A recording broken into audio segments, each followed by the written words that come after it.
Welcome. In this video I will show you how to adjust RGB brightness and effect speed in G-Hub application for your G512 X keyboard.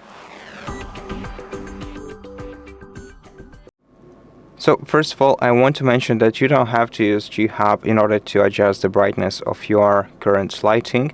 All you have to do is just roll this knob.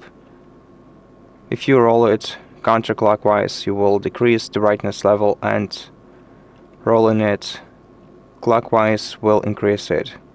But we can of course adjust this effect along with the speed using G-Hub application, and we can do it for each selected animation.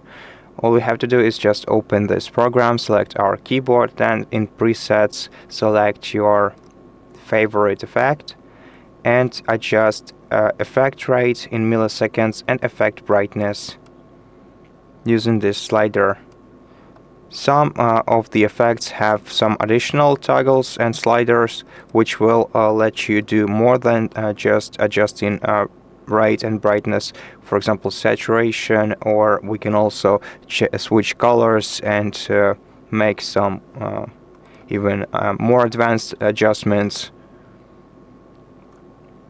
But that's basically how you do it. Thank you for watching this video. If it helped you, please consider subscribing to our channel, leave us a like and a comment below, and I'll see you in the next one.